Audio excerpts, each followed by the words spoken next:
Tonight, we're exploring one of the world's oldest religious traditions, Zoroastrian mythology. What did people believe long before the rise of Greek or Norse myths? Who was Ahura Mazda, and how did ideas about light and darkness shape the way ancient Persians understood the universe? And how did these stories influence later religions and cultures? We'll look at the creation stories, the battle between good and evil, the role of fire in worship, and the figure of the prophet Zoroaster who reshaped spiritual thought thousands of years ago. Zoroastrian beliefs helped form ideas about heaven and hell, angels and demons, and the struggle between order and chaos that still echo in the world today. As always, I'd love to know, where in the world are you listening from, and what time is it for you? Whether you're lying down to rest, trying to fall asleep, or just curious about ancient beliefs, I'm glad you're here. Now, let's begin.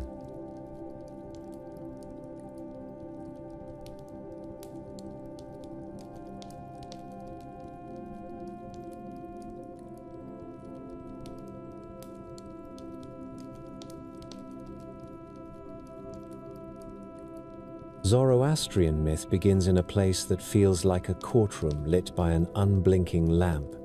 It is a story where existence is argued into shape, where the first drama is a moral one, and where the earliest sound you can imagine is not thunder but a choice. Ahura Mazda, the wise lord, stands at the beginning as the one who knows. In the oldest layers of the tradition, he is not merely powerful, he is aware in a way no other being can match. Knowledge is his weapon and his atmosphere. He is the source of Asha, the right order of things, truth that is not just honesty but the straight grain of reality itself. To live according to Asha is to live in tune with the universe as Ahura Mazda intended it, and to break it is not simply to sin but to warp the world. This is the first lesson the mythology teaches, that the universe is ethical before it is physical, and the physical world is a battlefield built from the bones of that ethic. Later, priests and storytellers would explain it in careful systems, in measured spans of cosmic time, in lists of creations and their guardians, but the feeling behind those systems is older and sharper. The world is not neutral. The world is claimed. Opposing Ahura Mazda is Angra Mainyu, the destructive spirit, the one who chooses the lie. In later writings, he becomes Ahriman, the name that tastes like grit, but even when the naming shifts, the core remains. This is not a rival god in a polite pantheon. This is refusal made into a person. The lie in this tradition is not a simple false statement. It is a mode of existence that corrodes everything it touches. It does not create. It infects. It mocks the pattern. It takes the clean geometry of Ashar and tries to make it crooked, because crookedness is the only victory it understands. Some texts speak of the two spirits as twins, not twins of affection, but twins of proximity, like two thoughts rising from the same mind and going to war. Others are careful to protect Ahura Mazda's singular supremacy, insisting that evil is a choice that can never match the depth of wisdom. But the mythic truth, the one that makes the hairs lift on the back of the neck, is that evil is not a mistake. It is a decision, and from that decision the rest of history follows. In the telling preserved in later Middle Persian works like the Bundahishan, Ahura Mazda first creates spiritually, in a state that is luminous and untouchable, a blueprint of what will later become matter. It is not unlike a master builder imagining a city before the first stone is set. In that first phase, creation is safe because it is not yet exposed. Angra Mainyu exists in a kind of darkness and ignorance, a blind realm of not knowing. And when he becomes aware of the brilliance of Ahura Mazda's creation, he does what a thing of spite always does. He lunges. The myth insists that the first attack is not aimed at land or water, because those do not exist yet as we know them. The first attack is aimed at the idea of order itself. It is an assault on the plan. In response, Ahura Mazda chooses something that looks strange to modern eyes, but makes perfect sense within the myth's moral physics. He does not try to erase evil with a snap. He sets a limit. He establishes time. Time in Zoroastrian myth is not only a background, it is a strategy. The tradition describes a cosmic span of 12,000 years, divided into epochs, a long measured corridor in which good and evil will mix, struggle, and finally separate. You can feel the grim confidence in it, the tone of a judge who has already written the sentence and is now allowing the criminal to run, just long enough to prove the verdict. Ahura Mazda knows the end from the beginning, and that knowledge does not make the war less real. It makes it more terrifying, because it means every act of cruelty, every sickness, every betrayal, every lie whispered into a human ear is permitted to happen within the span of time that will ultimately destroy it. This is not a gentle universe. It is a universe that will allow darkness to show its full face, so that it can be condemned without argument. With time established, creation becomes material. The world is built in an order that feels like ritual. First, the sky, hard and shining like a stone dome, sometimes described as metal, sometimes as crystal, a fortress roof meant to keep out intrusion.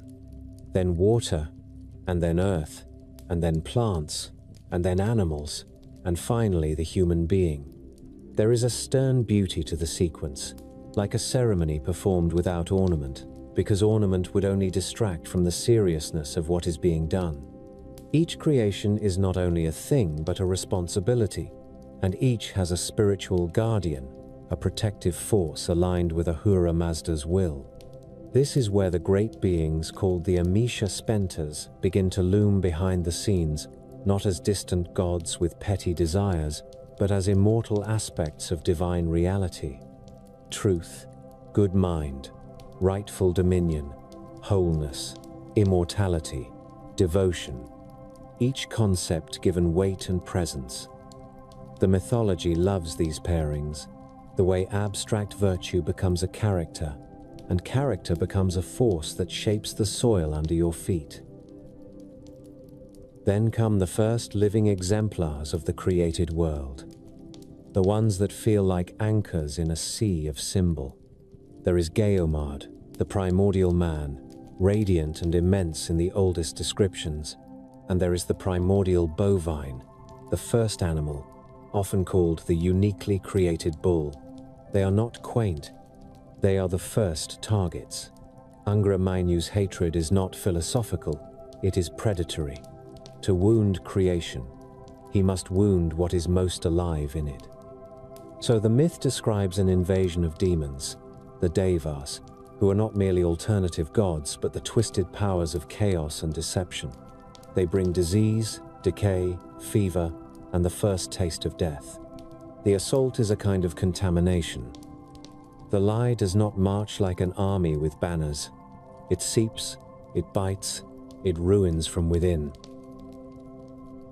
Geomard is struck down, and the primordial bull is killed. If you are expecting a creation story that avoids ugliness, this is where Zoroastrian myth turns its face toward you and does not blink. Death is not an afterthought. Death is introduced as a weapon, yet the myth does something startling with that weapon. It refuses to grant it finality. The death of the bull becomes the source of new life. From the bull's seed, purified and carried under divine protection, come the species of animals, the multiplication of living forms that will fill the world. From the bull's body, plants arise, healing herbs and grasses, the first green defiance against decay. It is as if Ahura Mazda takes Angra Mainyu's cruelty and forces it into service, turning the wound into an engine of abundance. The tradition returns to this theme again and again. Evil can strike, Evil can spoil, but evil cannot create. Every time it tries to destroy, it inadvertently supplies the raw material for good to grow stronger. From Geomard's death comes another transformation. In some accounts, the metals of the earth are said to have emerged from his body, the hidden bones of the world, as if humanity's first ancestor becomes the very substance of tools and weapons and rings, the hard things that can be shaped and used. More crucially, from his seed, preserved and cleansed, spring the first human couple, Masha and Mashian. They do not arrive as glittering nobles. They rise like plants from the ground, a detail that makes the story feel ancient in a way you can almost touch. Human beings in this myth are not dropped from heaven fully formed. They are grown. They are part of the earth, but not trapped by it. They carry within them the capacity to choose, and that capacity is the point. The earliest moment of humanity is portrayed as vulnerable and uncertain, because to have choice is to have risk. In later retellings, the first couple live simply, almost innocently. Learning the world as a child learns the edge of a knife by touching it. They are given guidance. They are meant to align themselves with a Shah, to praise Ahura Mazda, to recognize the source of what sustains them. For a time they do. Then the lie approaches, not always as a monster but as a whisper, an insinuation that gratitude is foolish, that the world is theirs by right, that they own nothing. This is one of the most important moves in Zoroastrian myth, because it brings the cosmic war down to the scale of a human mouth forming words. The first great battlefield is not a plain of fire. It is speech. It is thought. Good thoughts, good words, good deeds are not slogans in this tradition. They are military doctrine, because the destructive spirit fights first by corrupting the mind. This is also where the sacred elements begin to take on the heavy charge they will carry through centuries of ritual. Fire, in Zoroastrian life, becomes more than warmth or light. It is a visible sign of Asha, a living emblem of clarity. That does not mean the religion worships fire as a god, but it treats fire as a witness, as something that reveals what is clean and what is not. Water, too, is revered, not in a sentimental way, but as a sacred substance that must not be polluted, because pollution is a kind of alliance with the lie. The story of creation, with its careful sequence and its immediate contamination, becomes the foundation for a whole way of living. When later Zoroastrians build fire, temples, and tend flames with obsessive care, they are not being quaint. They are reenacting the creation story. They are insisting, day after day, that there is still a bright order worth preserving in a world that constantly tries to rot. The mythic chronicle, when told as a story rather than a set of doctrines, feels like watching a kingdom being founded while an enemy already tunnels under the walls. Ahura Mazda's creation is not an untouched paradise. It is a constructed stronghold. The sky is a rampart. The waters are a moat. The earth is a field meant to be cultivated and defended. And within this fortress, humans appear, not as ornaments, but as soldiers with untrained hands. They are weak compared to the great spirits, but they have something the demons cannot stand. They have the ability to choose alignment. They can accept truth. They can refuse it. And because they can refuse it, their acceptance means something. In a universe where everything is a moral contest, freedom is the most dangerous gift. In the background of these earliest events, you can sense other figures waiting to become prominent. The Azatas, the worthy ones, divine helpers who will later become familiar names, guardians of contracts, waters, dawns, and victories. But at the beginning, the stage is set with simpler, harsher pieces: wisdom and destruction, truth and lie, light and a darkness that is not merely absence but intention. The story does not pretend that the world begins clean and stays clean. It begins clean and is immediately challenged. And that challenge becomes the engine of time. The human race rises out of a death wound and learns to speak in a world where every word matters. Even the landscape of this myth feels shaped by that tension. When Zoroastrian texts and later storytellers speak of the first river, the first mountain, the first plants, they often do so with the sense that these are not neutral features, but parts of a plan to resist decay. The mountains are bones that hold the earth in place. The plants are medicine against demon-sent sickness. The animals are companions in the struggle, living beings that must be treated with a kind of moral respect, because they too belong to the good creation. When the tradition condemns wanton slaughter or needless pollution, it is not being delicate. It is describing treason.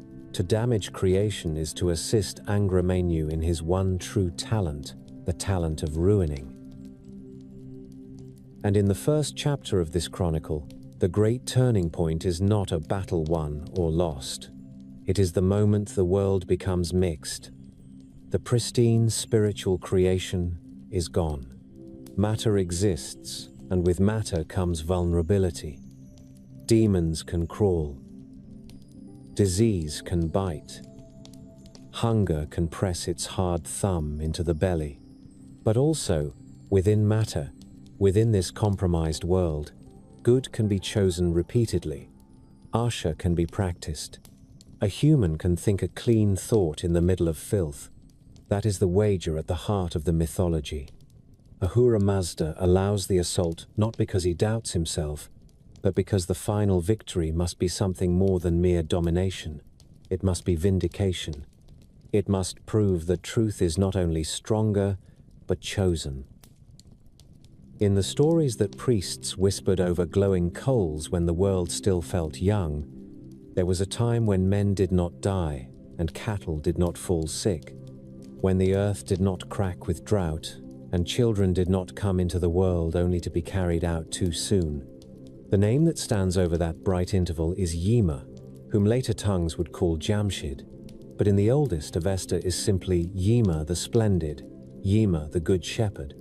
Before he was a legend, he was a choice. Ahura Mazda looked upon the world he had raised from spirit into matter, knew that the destructive spirit would not relent, and understood that creation needed a caretaker within time, a mortal ruler who would stand between demons and flocks, who would guard the pattern of Asha not with abstractions alone but with laws and decisions and the sharp edge of authority. So the wise lord spoke, and in the stories, the sound of that speech is like white fire through a still sky. In the day of that first meeting, Mazda did not merely offer a crown. He offered a mantle that was heavier than any crown, the role of prophet. In one of the oldest remembered episodes, Ahura Mazda comes to Yima and asks him to receive the revelation, the word that would later be given to Zarathustra. He asks Yima to be the one who proclaims to mankind who made the world, who set truth as the law of things. And Yima, who is called shining and beautiful and lord of flocks, does something that marks him forever. He refuses, not because he loves the lie, but because his nature is different. He tells Ahura Mazda that he is not fit to carry the burden of teaching the religion, that he would rather tend than preach, rule than prophesy. It is a refusal, and it is also a confession.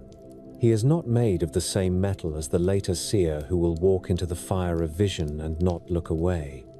Yima is of the earth. Mazdian tradition does not condemn him for this. Instead, Ahura Mazda accepts and reshapes the offer. If you cannot be my messenger, he says, then be my steward. Guard my creation. Enlarge my world. From that moment, the myth turns into something that feels almost like a tale of engineers and kings rather than winged spirits.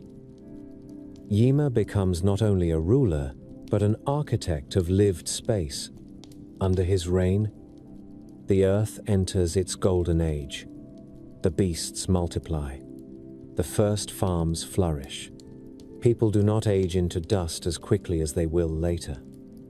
The shadow of Angra Mainyu lies further out at the horizon, pacing but not yet permitted to strike.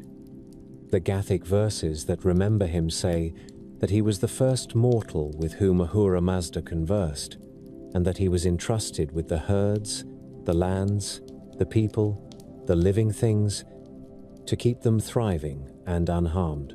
Yima is described as the Good Shepherd, not as a gentle metaphor, but as a precise job description. He is meant to guard, to increase, to lead his charges to pasture and away from harm. The myth does not leave this fertility as a vague glow. It counts. It tells us that under Yima the world grew so full that there was no more room. Century after century passes in the telling, and the first land, as Ahura Mazda had formed it, begins to strain. Every field is sown, every valley holds its herds. There is a moment where joy turns quietly into pressure, where abundance threatens to become crowding. In the Vendidad, that old lore text that is also a book of myths, Ahura Mazda comes to Yima again and tells him plainly that the earth can no longer contain all the cattle, all the men, all the wild creatures that have grown up in this peaceful age. Under another ruler, this might have meant war to thin the numbers, famine to push back the swelling line of mouths. Under Mazda's stewardship, it means something else. It means expansion. Ahura Mazda gives Yima a strange command. He tells him to press the earth and make it larger. To perform this act of world stretching, he puts into Yima's hand two royal implements that will echo through later tales, a golden ring and a wrought staff, or sword that gleams with the authority of heaven. These are not only ornaments, they are the signs of Kavarina, the royal glory, that radiant grace which in Iranian myth clings to rightful kings like a mantle of unseen fire. With ring and staff in hand, Yima steps forth to enlarge the world. He does it 3 times. The text says that each time he pressed the earth with the flat of his foot and the metal of his authority, he made it larger by 1/3, so that it could hold thousands and thousands more living beings. You can picture this not as a polite metaphor, but as something vivid and uncanny. The soil groans, the horizon pulls back, rivers thread wider courses, valleys open like new lungs. It is as if the king has taken the map of creation and stretched it on a frame. Between each enlargement, centuries pass, and the myths are clear that there is no sickness in this age. No one grows old. There is no war worth the name. The Devas have not yet found a way in to spoil the long spring. Yima is successful at his appointed task, so successful that later poets love to place his name on shining thrones and halls of plenty. The court of Jamshid in later Persian epics, with its cups of seeing and its feasts, is the blurred memory of this first Yima, the steward of an unspoiled world.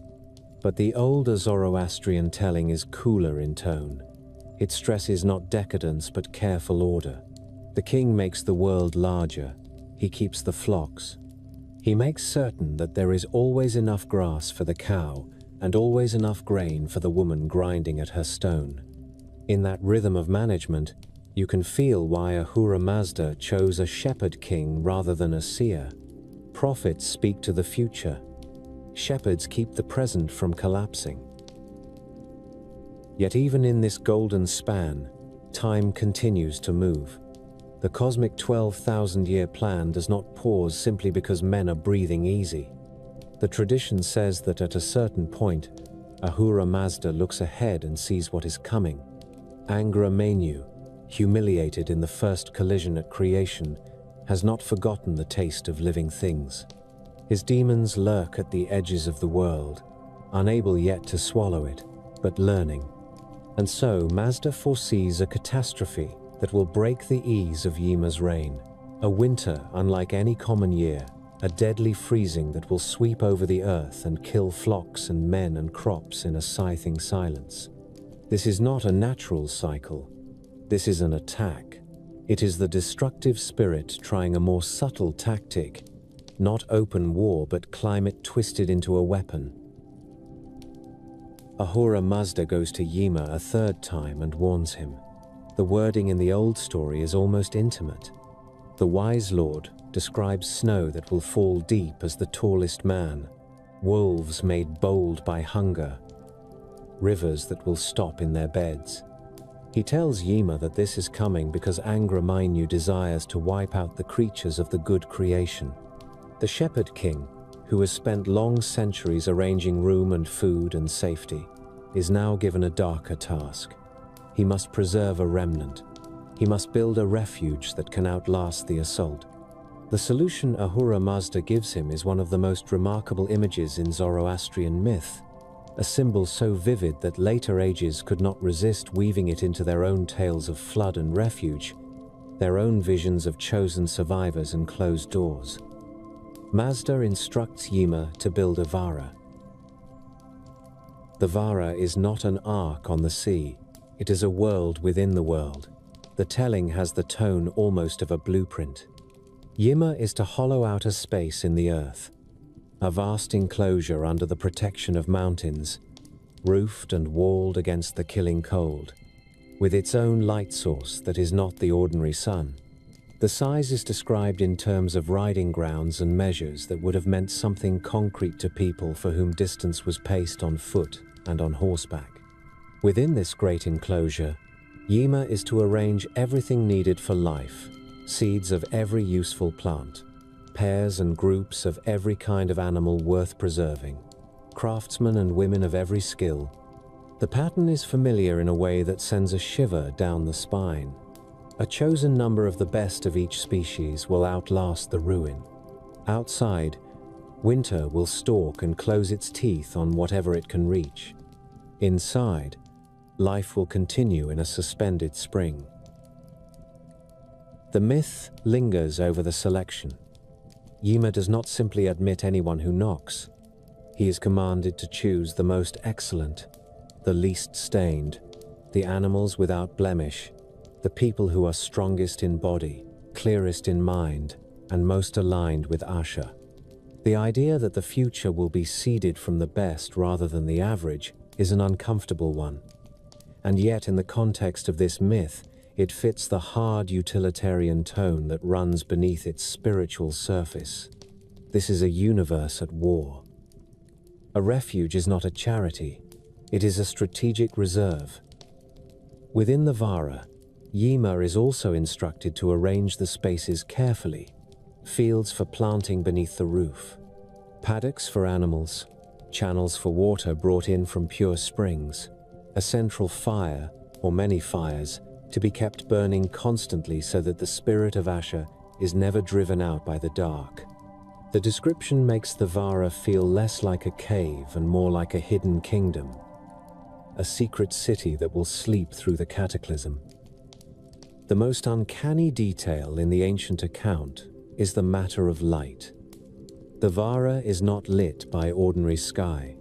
Some versions speak of a star-like radiance, some of a supernaturally bright window, some of plants and metals that shine on their own. The point is that Yma's refuge does not need the sun that Angra Mainyu plans to smother with clouds and storms. It has its own inward illumination, a pale echo of the original spiritual creation, preserved here in miniature while the material world is battered. In a way, Ahura Mazda is taking the first phase of creation, the purely spiritual light, and tucking it away under the mountains while the mixed material world above undergoes its trial. That is the logic of the myth. In the Vara, a piece of uncontaminated reality survives. Yma obeys. This matters. Up to this point, he has refused to be a prophet, but he has never disobeyed a command about stewardship. He gathers the chosen, perhaps under the guise of a great festival, so that panic does not break the order of things. He brings in the seeds and the animals, the artisans and the singers, the priests of fire and the guardians of water. In some later imaginings, the Vara is reached by a deeply hidden entrance, a narrow passage that must be sealed with stone. The moment when the last entry is closed has the feel of a door slamming on an era. Outside, the wind begins to rise. Inside, the air is still and faintly warm, carrying the smell of earth and animals and burning wood. The people who follow Yima into this underworld paradise are not only saved, they are cut off. The Vara is a mercy, and it is also a tomb for a world that is about to cease. The Zoroastrian tradition does not tell this part as a gentle metaphor. It does not flinch from the idea that outside the Vara, countless beings perish. That is the nature of mythic catastrophe. It clears the field so that a new phase of history can emerge. But inside, time moves differently. Some accounts suggest that life in the Vara runs at a slower pace, that age does not touch the chosen as harshly, that children born there will carry forward not only the blood of the first races but a certain refinement, a stamina against future assaults. The Vara becomes both chrysalis and archive. It holds within it the knowledge of farming, of metalwork, of worship, of law, all the things Yima has learned while tending the Golden Age, packed into the minds and tools of the few so that they can be taken out again when the storm has passed. There are whispers in later retellings that the Vara is not merely a one-time structure. Some mystic writers speak of hidden kingdoms where the righteous will gather again before the final renovation of the world, secret places where the faithful live apart from the corruptions of the last days. These may be spiritual inheritors of Yima's refuge, but in the original myth, what matters is that Ahura Mazda and his mortal steward outwit the destructive spirit. The enemy can twist the weather, but he cannot reach into the sanctuary that was built with wisdom and obedience. While the earth above groans under ice and famine, while the destructive winter does its worst, inside the Vara, the rhythm of good thoughts, good words, good deeds continues. Fires are fed, prayers are chanted, children learn the stories of creation and of Geomard and of the first couple, and now also of Yima, the king who made the world bigger and then built a world within the world to keep it from vanishing. There is a shadow as well in the figure of Yima, a hint of the fall that will later overtake him. The very texts that praise his early reign also recall that he eventually strays, that pride slips in where humility once stood, that he begins to claim for himself what should belong only to the wise Lord. They speak of the royal glory, the Kvarena, leaving him like a great bird that can no longer tolerate the smell of arrogance. That moment belongs to a later part of the chronicle, when the Golden Age has hardened into something brittle. For now, in this chapter of the story, he remains the exemplar of a mortal king who did what he was asked. He enlarged the earth. He sheltered the seed of life. He listened when the voice of wisdom warned him of a storm no one else could see. In the stillness of the Vara, with its enclosed fields and its starless sky, with the muffled sound of people moving about doing ordinary tasks in an extraordinary refuge, Yima has fulfilled the task he chose when he turned away from prophecy and accepted stewardship instead. He has bought time for creation with his obedience. Outside, the winter gathers, a white silence sharpened by the malice of Angra Mainyu. Inside, under the guarded lights, new generations are preparing to inherit a world that will no longer be innocent, but will still be worth saving. If you could stand outside the dome of the sky and look down on the world the way the gods are said to look, you would not see a blank heaven or an empty blue lid over the earth. You would see a court, not a court of lounging deities squabbling over wine and petty insults, but a severe and luminous council, a circle of presences that are at once thoughts in the mind of Ahura Mazda and persons in their own right. The ancient priests like to say that the wise Lord was alone and yet surrounded, singular and yet attended by his own qualities given shape. In their words, the high God did not sit with a family in the way of other pantheons. He sat with his virtues. His closest companions were not flesh, but principles that burned as brightly as any star, and those principles were the Amesha Spentas, the bounteous immortals, the 7 great beings that turn the wheels of the cosmos. The stories make it clear that these immortals are not lesser gods in a noisy assembly. They are more like the pillars of a great hall. You cannot remove one without bringing down part of the building.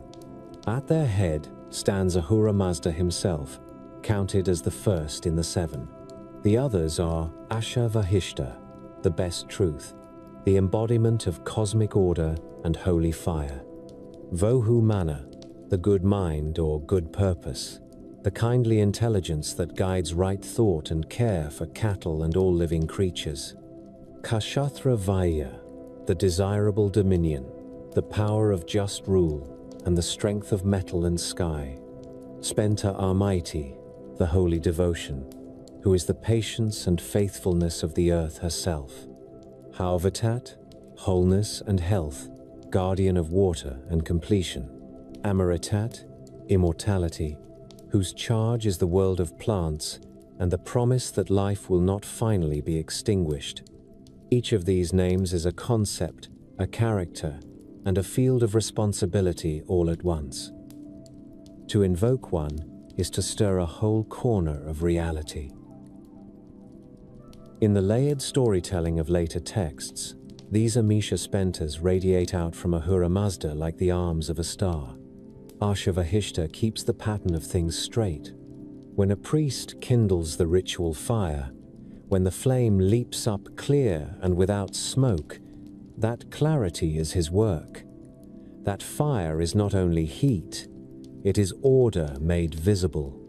Vohu Mana stands behind every act of kindness to animals, every decision to care for a herd rather than abuse it, because in this tradition cattle are not only wealth, they are a trust from the Creator.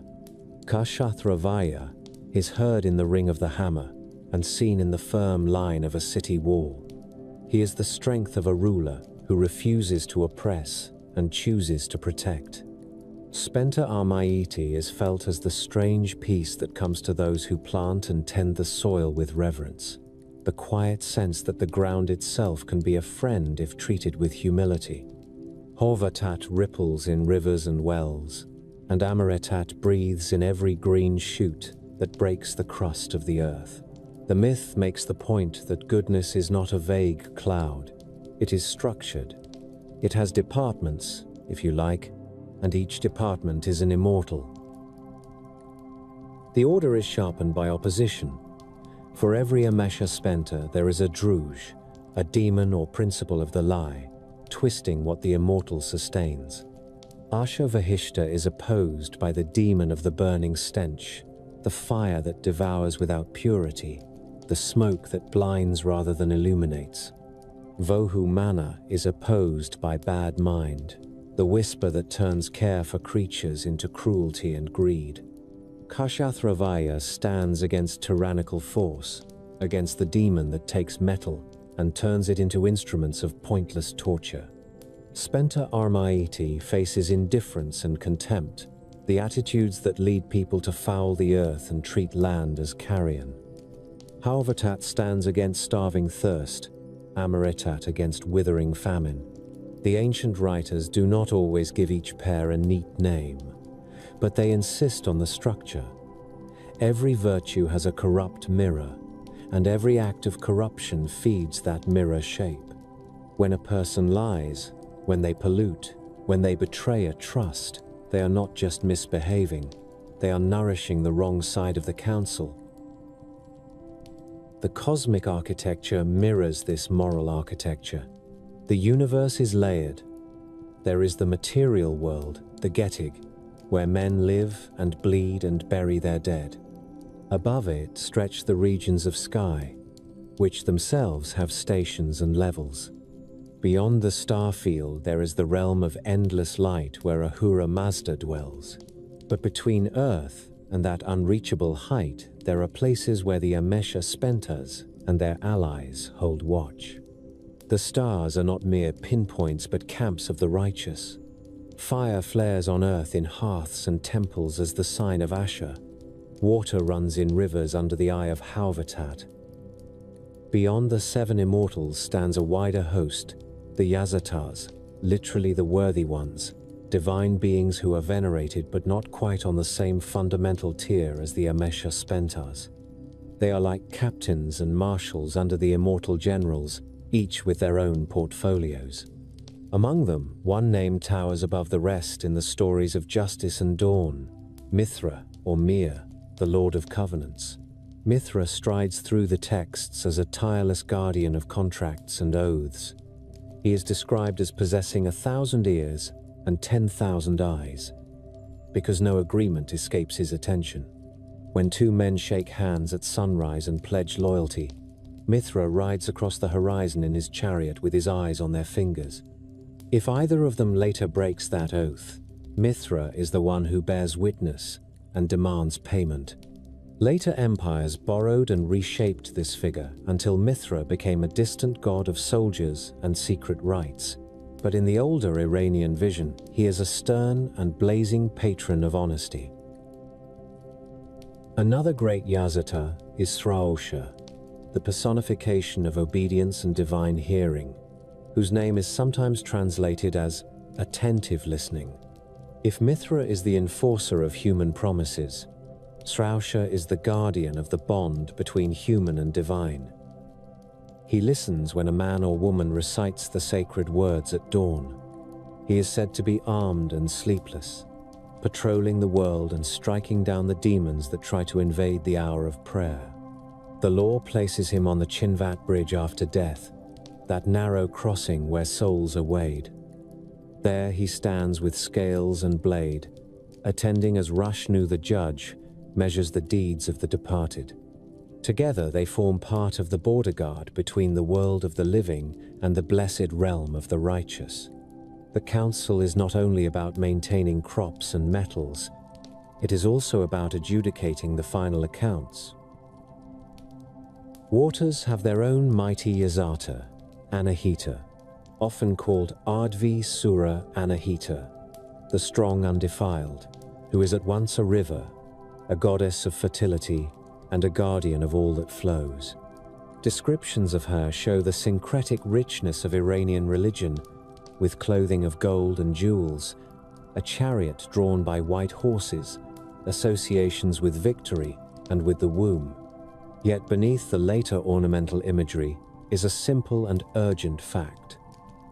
In an arid land, clean water is life, and whoever controls water controls the fate of communities. To call water sacred under the protection of Anahita is to declare that it must not be fouled.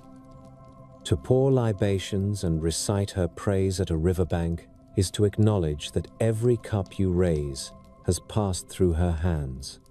Where rivers are abused, where wells are poisoned, the myth says that her anger will stir storms and failures of birth. Among the Yazatas who are most vividly connected with the cosmic struggle is Tishtraya, the shining star that later astronomers identified with Sirius. In one of the most evocative myth cycles, Tishtraya battles a demon of drought known as a Pausha. The setting is not a court or a battlefield of armored men, but the ocean above the world, the great sea of clouds from which rain is drawn. Tishtraya appears as a radiant white horse, racing toward the sea to draw up the waters and carry them to the thirsty earth. Apausha appears as a black horse, lean and spiteful, trying to block the way and prevent the rains. The two crash together in a storm of hooves and spray. At first, Tishtraya is weakened because men have not prayed with sufficient fervor. He begins to lose. the drought lengthens. Then Ahura Mazda himself strengthens him with sacrifice and praise. And with this renewed power, Tishtraya drives Apausha back and opens the way for the rains. The story ties the stars to the weather, the devotion of human beings to the success of gods. It says plainly that the council listens to the world and that their victories depend in part on human ritual. Even time has its Yazatas. There are lesser beings who preside over each day, each month, each season. They are invoked by name in the old calendars, called upon to guard the passage of days.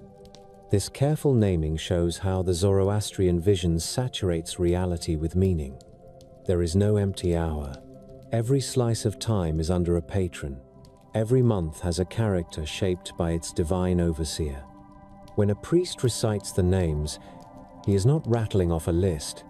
He is acknowledging the network of loyalties that binds heaven and earth. In a world where chaos is always pressing in, to name and order the days is a small act of resistance that aligns with the large acts of the council. At the center of this entire structure lies the concept of Asha, which the Amisha Spentas serve and embody. Asha is not simply law, though it includes law. It is not simply truth, though it is the opposite of the lie. It is the pattern according to which everything that is truly real is woven. In Zoroastrian thought, even the movement of the stars and the cycle of seasons follow Asha. When people tell the truth, keep oaths, keep fire clean, wash their hands before touching sacred things, dispose of the dead in ways that do not pollute the elements, they are participating in Asha. When they lie, break promises, let filth spread into water, or hand corpses over to rot on the soil or fall into the river, they feed Drudge, the lie, the slope toward decay. The divine council exists to maintain Asha on the cosmic scale. The human community exists to echo that effort in miniature. If you imagine a map of the cosmos as the Bundahishan and related texts describe it, you will see regions assigned to different forces. Above the earth is the star station, where the righteous souls first gather after death if their deeds outweigh their sins. Higher still is the moon station, then the sun station, each brighter and purer than the last, each associated with particular yazatars and aspects of reward. These stations are not simply places to park souls. They are parts of the machinery that pushes back against the darkness. The stars shine in the night, not only so that sailors can steer and shepherds can find their way. They shine because the host of yazatars stands there in arms, watching the movements of the divers, forming a cordon of light. When a man lying awake in a village courtyard looks up and sees a spray of constellations, he is seeing the helmets of allies.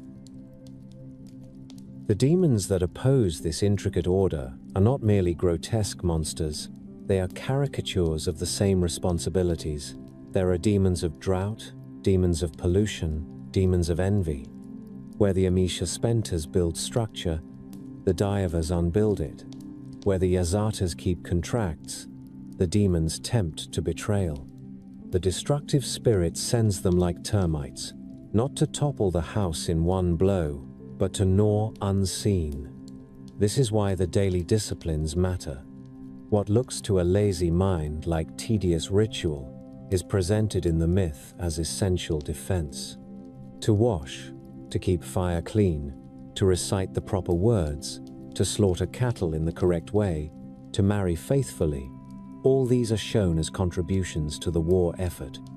Every household becomes a tiny outpost of the divine council, a small fortress of Asha under siege. The imagery of the council, with its immortals and worthy ones, its stars and rivers and guardians of bridges, could easily have become distant and abstract, but in the Zoroastrian, telling it is always being pulled down into the grit of daily life. The same council that oversees the passage of souls across the Chinvat Bridge is invoked over the birth of a child or the lighting of a cooking fire. The sun that is revered as a sign of Mithra sweeps across fields where farmers curse at stones and bend their backs in sweat. The water that belongs to Anahita fills simple clay jars in simple homes.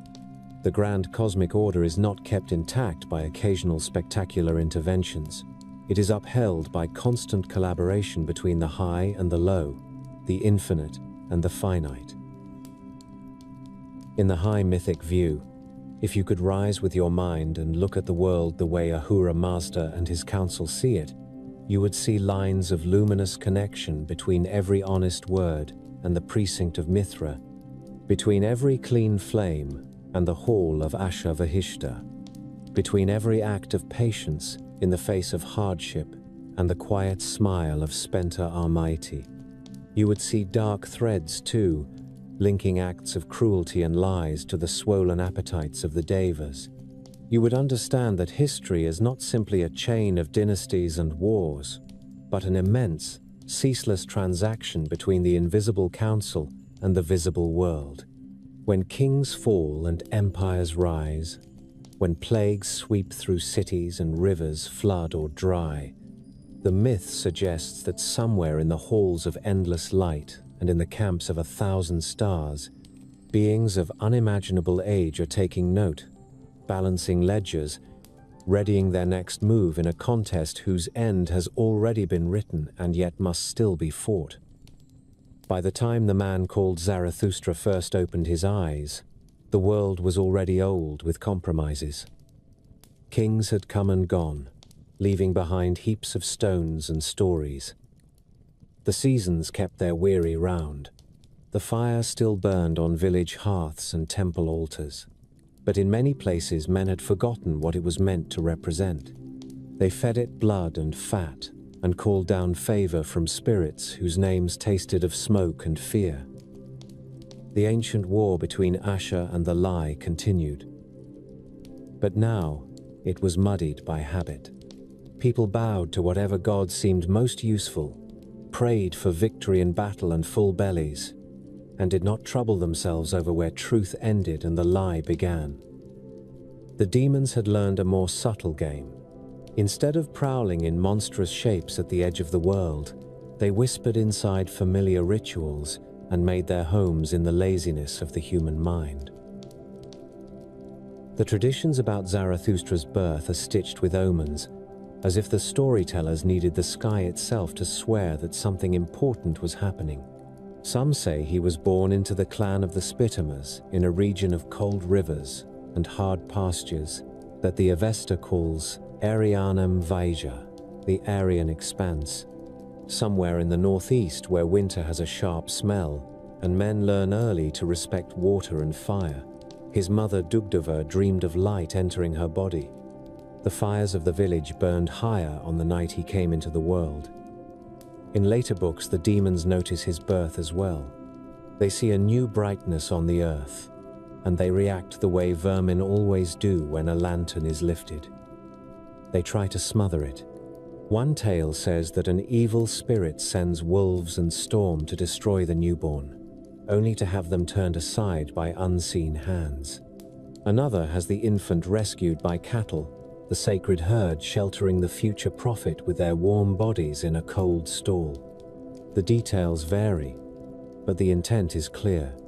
From the first breath, this child stands in the crosshairs of the unseen war. His first years follow a pattern that would have been familiar to many in his world and utterly foreign to ours. As a boy, he would have learned the prayers and practices of the old religion, the recited formulas addressed to various gods and spirits, the correct way to tend a fire, the respect owed to cattle, the rites for disposing of the dead so that their bodies did not pollute earth or water. He would have watched priests chanting before the flames, watched warriors sharpening bronze blades, watched farmers hook their plows to patient oxen. The stories say that he mastered these skills easily. He could memorize long sequences of words. He could sing. He was curious, the kind of child who watched an old man perform a sacrifice and wanted to know not only how, but why. In an age when education was ritual and survival, he took to both. Most of the traditions agree on one thing. From an early age, Zarathustra was troubled by the cruelty he saw hidden inside the rituals. He watched animals killed in ways that were more about display than necessity. Blood poured out in hope of bribing one god to stand against another god. He saw men boast of sacrifices made while they cheated their neighbors in trade, or mocked the poor at the village well. The old gods themselves, the Daivas who were worshipped in many Indo-Iranian tribes, did not strike him as worthy of their offerings. Their myths were full of quarrels, hangovers, and ego. They loved thunder and plunder, and their priests loved fees. The boy who would become the prophet looked at this jumbled altar and felt a quiet revulsion. If the world had been built according to a straight pattern, how could the powers that ruled it be so crooked? As he grew older, that unease did not pass. He studied with priests and warriors both, learning to handle the sacred Beresma rods and the bow, learning the old chants and the lore of the clans. Some sources say he left home at 20 and spent 10 years wandering, seeking answers in other schools and shrines. Whether or not the chronology is exact, the stories agree that he became a questioner. He did not break with tradition in a bright teenage rebellion. He wore the same clothes as other men, ate the same food, observed the same taboos, but inside he was grinding at the contradictions. If there was a wise lord, as some old hymns suggested, why was he hidden behind a spectacle of petty gods? If truth was fundamental, as every honest farmer knew when he assessed the shape of a furrow or the soundness of a stone, why were men so willing to live by lies? The moment of revelation comes when Zarathustra is around 30 years old, at the age when in many cultures a man is expected to take his full place among his people. It happens, the stories say, during a spring festival by a river, sometimes named as the Daitya, sometimes as another stream of cold, clear water running from the mountains. The community is gathered to honor the traditional gods, with fires burning and cattle lowing, the air thick with smoke and the murmur of prayers. Zarathustra is performing his part as a priest, perhaps preparing the sacred Hauma drink or leading chants, when something singular cuts through the routine. He goes to the river to draw water, and there the world changes. He later describes what occurs in language that is part poetry and part report. The first being he sees is Vohu Mana, good mind, in the form of a radiant figure who appears by the riverbank and asks him if he is ready to leave the old path. The presence of Vohu Mana is not a vision of vague light. It is a clarity that pierces him, a sense that his own mind is being aligned with a larger intelligence. Led by this guide, he finds himself in the presence of Ahura Mazda and the Amisha Spenters, the counsel of which he had perhaps heard only in hints and broken older hymns. Now he does not hear about them. He experiences them. Truth is not an idea, but a vast presence that stands before him as Asha Vahishta. Devotion is not a mood, but the deep patience of Spenta Armaiti. Health is not an accident, but Halvatat watching over waters. Immortality is not a wish, but Ameritat standing where life overflows death. The wise Lord himself is there, not in the crude form of an idol, but as the source from which all these beings flow. In later Gathic verses that Zoroastrian tradition attributes directly to Zarathustra, you catch echoes of this vision. He speaks to Ahura Mazda with the familiarity of one who has been in that presence and survived. He speaks of the two primal spirits, one choosing truth, one choosing the lie, of the entire history of the world being shaped by that first moral divergence. He insists that the Daivas are not gods at all, but creatures of bad thought, unworthy of worship, allied with Angra Mainyu. This is not a polite adjustment of the old religion. It is a sword stroke. In a world where it was common to honor many deities for different needs, he declares a single wise lord and demotes the rest to the status of hostile spirits. In a culture where ritual correctness had often overshadowed ethics, he insists that the heart of religion is moral choice. Good thoughts, good words, good deeds. If those are wrong, no amount of sacrifice will produce anything but smoke. The shock of that realization does not make his life easier. When the vision ends, he is still a man standing by a river with water on his hands and the smell of smoke in his clothes. The village still expects him to play his role, but something fundamental has shifted. The Gathas show him wrestling, not in doubt over the reality of what he has seen, but in grief and frustration over how few people are willing to listen. He returns to his own people and begins to teach this clarified faith, calling men and women to reject Daivas, to honor Ahura Mazda alone, to align their lives with Asha. He speaks of the reward for the righteous and the punishment for the wicked after death, of the Chinvat bridge where each soul will be judged, of the final renovation of the world when evil will be destroyed. These are not entirely new ideas, but he sharpens them, sets them like stakes in the ground. The response from his own clan is mostly cold. The priests of the old cult hear his denunciations of devas and see not lofty theology but a direct threat to their position. If no one needs to propitiate this or that spirit with elaborate sacrifice, if the emphasis shifts from quantity of offerings to quality of conscience, what will happen to their entrenched power? The warriors are not pleased to be told that raiding and slaughter have moral consequences that cannot be cleaned away with a few ritual words. The wealthy do not enjoy hearing that their treatment of servants and debtors will be weighed as carefully as their temple gifts. Even his own family is torn. Some support him, others are embarrassed or afraid. In several stories, he is driven into exile. So begins a long period of wandering for the prophet. He travels from settlement to settlement with a small band of followers, which early on consists mainly of his cousin Meidyo Maungha and a few others. You can imagine him in simple clothes, staff in hand, stepping into dust-blown courtyards and asking for a hearing. He would speak without the glamour of temples. His voice would rise above the noise of children and animals, cutting through the bustle with the austere weight of his message. There is one unseen God who created all. The world is a battlefield between truth and lie. Every one of you is a soldier in that war. Your choices matter more than your rituals. Feed your cattle well, keep your promises, keep the fire clean. Do not pollute water, do not worship demons. The world as you know it will end in a vast judgment. Align yourselves now, while there is time. There is something almost unbearably modern in the loneliness of this figure, trudging through an unconverted world with a doctrine that seems too abstract for people whose main concern is whether the next winter will kill their herd. Many do not listen. Some mock him. The devas in the stories rage at him.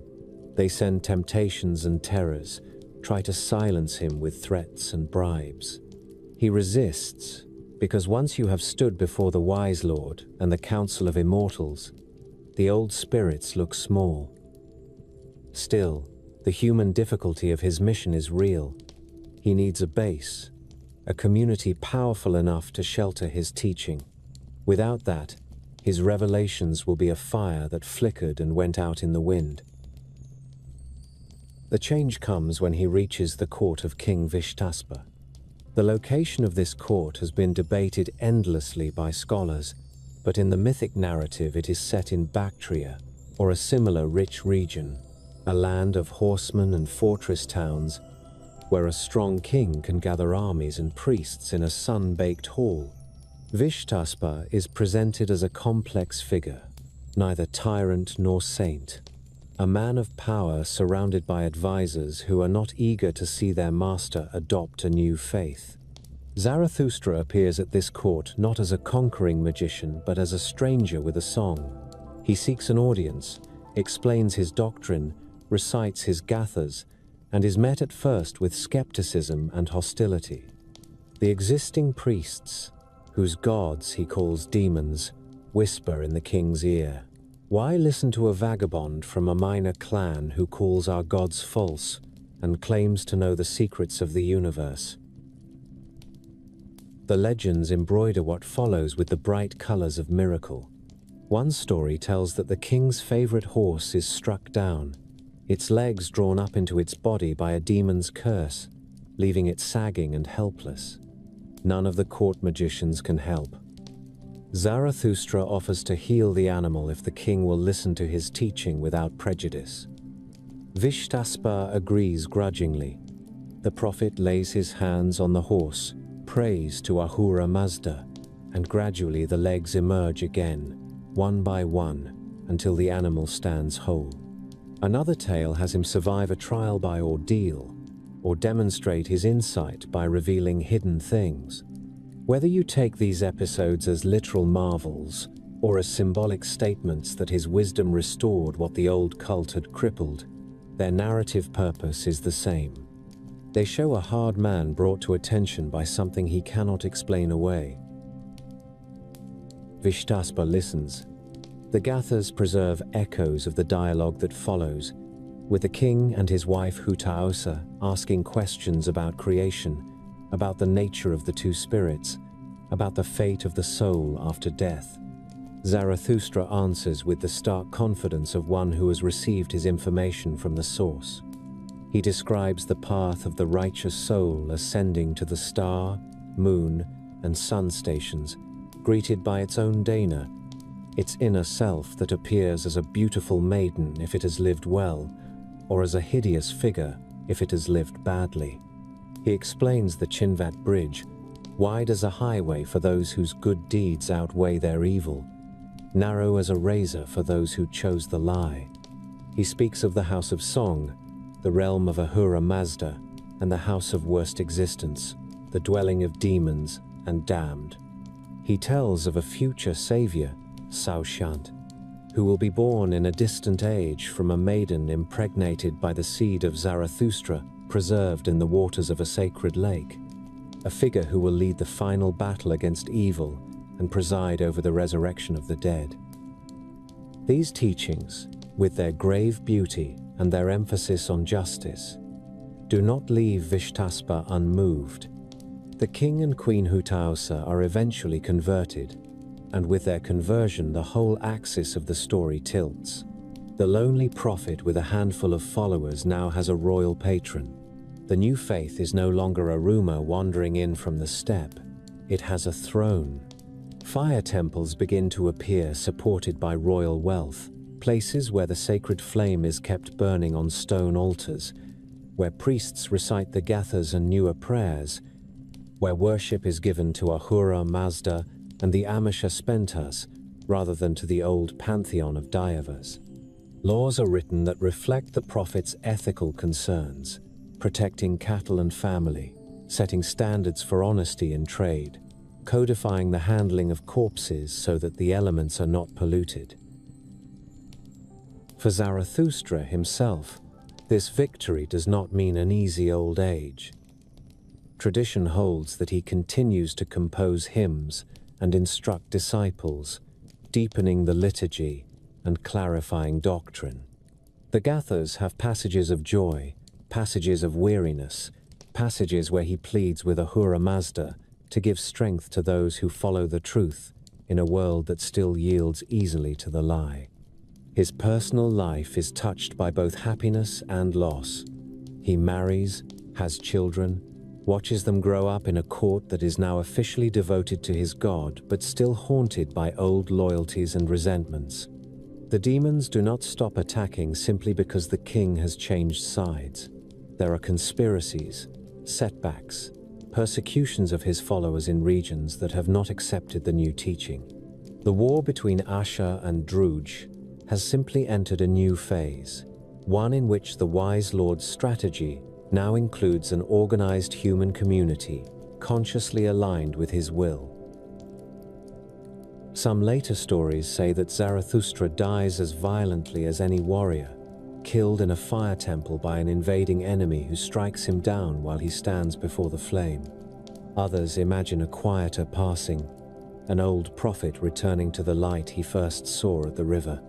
The scriptures themselves are silent on the manner, interested more in the living message than in the circumstances of death. In either case, his departure from the world does not end his role in the mythic drama. His seed, literally and figuratively, is said to endure, preserved for the future Saoshyants, who will arise at the appointed times. His words, set into the weave of ritual, are repeated by priestly mouths across centuries. Every time a Zoroastrian recites one of the gathas in the original tongue, the cadence carries the memory of that first voice, and the moment on the riverbank when a man saw the wise Lord and chose to stake his life on that site. The figure of Zarathustra that looks back at us from these traditions is not a bland sage floating above history. He is a man of his time and place, walking among cattle and warriors, arguing before kings, enduring mockery and exile, wrestling with the stubbornness of his own people. Yet through him, the entire cosmic story becomes personal. What had been described in grand terms as a war between spirits becomes a choice at the level of a single mind, a single mouth. Through him, Ahura Mazda's counsel speaks directly into human society, not as a vague rumor, but as a detailed program for how to think, speak, and act in a world that will someday be judged. Through him, a scattered set of ancient insights hardens into one of the great ethical religions of the world, with its insistence that history is moving toward a final reckoning, and that every action, however small, helps push the world toward that day. When the voice of a prophet fades, the world looks around for something solid to carry his words. In Iran, that weight settled on stone and flame and on the shoulders of kings.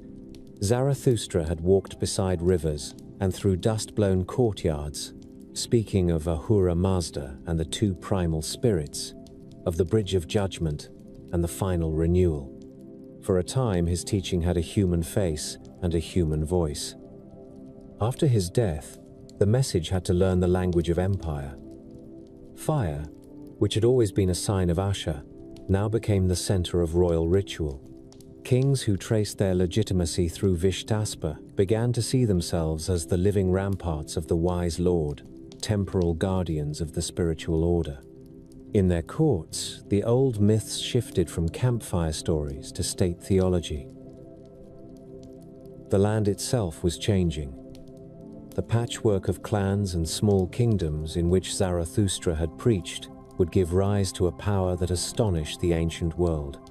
Cyrus, whom later generations would call the Great, rose from the Persian tribes and broke the domination of the Medes. He took Babylon without a siege of legend, stepped through its gates, and presented himself not as a barbarian conqueror, but as a restorer of order. The clay cylinders that carry his proclamations are written in the language of Mesopotamian tradition, but behind them lies an Iranian sense of kingship, already colored by Mazdayaznian ideas. A king is legitimate only if he protects truth and justice, only if his rule brings prosperity instead of chaos. The wise lord may not be named in those Babylonian texts, yet in Iranian memory Cyrus stands as a model of righteous rulership, a man whose Kavaranah, his royal glory, blazed so brightly that later kings would invoke his name when they invoked Ahura Mazda. It is with Darius, though, that the union of throne and flame comes fully into focus. When you stand before the cliff at Behistun in present-day Western Iran and look up at the carved relief and the long inscription, you are looking at scripture cut into a mountain. Darius has himself carved tall and straight upon a stone platform, 1 foot upon a rebel who lies bound. Above him, in a disk of winged light, floats a figure with a beard and a raised hand, the sign of Ahura Mazda. The god is not rendered as a full man striding. He is a presence in the air, emerging from a ring that some see as the symbol of eternity. The king stands below, accepting the favor, his hand raised in respect. The inscription around this image speaks repeatedly of the wise Lord. Darius tells how Ahura Mazda created the earth and the sky and mankind, how he gave kingship to Darius because he favors the one who does not lie. Again and again, in line after line, the king insists that he has crushed rebellion and maintained order because the lie is hateful to Ahura Mazda and must be destroyed. There is a dark beauty in that marriage of piety and force. On the one hand, you have a ruler who publicly swears that his power is conditional. If he lies, if he fails in justice, he knows that Ahura Mazda can take his glory away. On the other hand, every rebel becomes not only a political opponent, but an ally of the lie. Every revolt, a hint of cosmic treachery. This is the tension that runs through the whole history of Zoroastrian kingship. Asha is the standard, but who decides where Asha ends and self-interest begins? Darius punishes usurpers and inscribes their names in stone as liars and traitors to the wise Lord. Somewhere in the dust below the cliff, mothers mourn sons whose faces were never carved. The mythology of truth sits on a platform of corpses. The wise Lord does not speak in his own voice to correct the record. Men speak in his name. In the palaces at Persepolis, the great ceremonial capital that Darius and his successors raised from a rocky terrace, the language of fire and order becomes architecture. The columns of the audience halls rise like spears. Reliefs show delegations from every province of the empire bringing tribute. Files of men in carefully carved costume, leading animals or bearing vessels of gold. There is an overwhelming sense of harmony, of a world arranged in tiers and led toward a central point. Somewhere in these spaces, perhaps in a separate sanctuary or atop a tower, there would have been an altar where the sacred flame burned. The exact layout of early imperial fire temples remains a matter of scholarly argument, but the practice of tending a pure fire under priestly watch is beyond doubt. The Magi, that priestly tribe mentioned even by Greek writers, kept the fires alive on behalf of king and people, chanting parts of the Avesta, reciting the gathas that carried the memory of Zarathustra. The daily life of a fire temple in Achaemenid and later times fused cosmic myth with exacting discipline. The fire itself was usually kindled from several sources considered pure, such as lightning strikes or the hearths of righteous households, then combined and consecrated. Once established, it had to be kept burning without interruption. The priests fed it dry, clean wood. They covered their mouths with cloth so that their breath would not pollute the flame. They approached with bare feet and washed hands, carrying the fuel in specific ways, chanting as they went. Around the fire, certain laws of purity held with iron weight. No corpse could come near. No rotting thing could be allowed within its precinct. The temple stood as a small model of the orderly cosmos, a place where Asha was given its proper due, where the lie was barred at the threshold. These fires came to be graded and ranked. In later centuries, the highest grade, called the fire of victory or of the king, would burn in grand temples that also served as treasuries and political symbols. A king who kept such a fire properly was not just managing ritual. He was demonstrating his role as upholder of creation. When he rode out to war, he could imagine that the flame behind him was a banner brighter than any cloth, a piece of the original light of Mazda that his forefathers had carried across generations.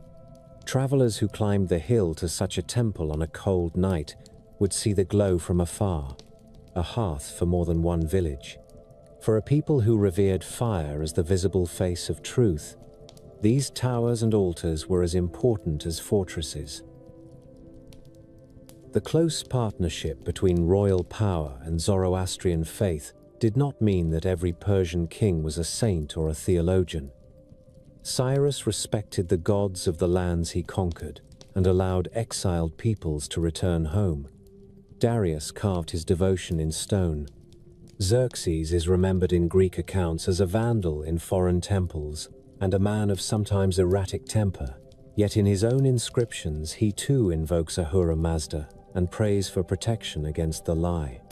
Later rulers within the same tradition would fall into intrigues and murders as bloody as anything in the sagas of other lands. The Magi themselves, guardians of the flame, were not immune to the temptations of influence. Their control over ritual and purity laws gave them leverage in court. There are stories of priestly factions using religious arguments to undercut rival nobles, of kings balancing alliances between clan chiefs and temple elites. Then there was the shock of the Macedonian storm. Alexander, marching east from Greece, smashed the power of the Achaemenids and burned the palace at Persepolis in an act that some say was drunken vandalism and others see as cold political theater. Flames that were meant to symbolize the wise lord now leaped along cedar beams and carved lintels, consuming the works of generations.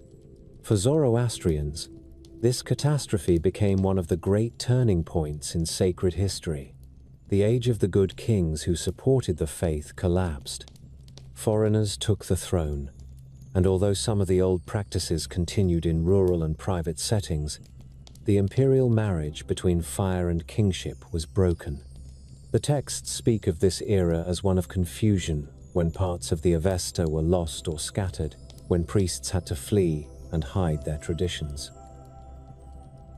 Out of that long twilight grew new dynasties, the Seleucids with their Greek language, the Parthians with their powerful cavalry and looser confederation of noble houses. Through all these changes, the Zoroastrian faith persisted like an ember at the bottom of a hearth.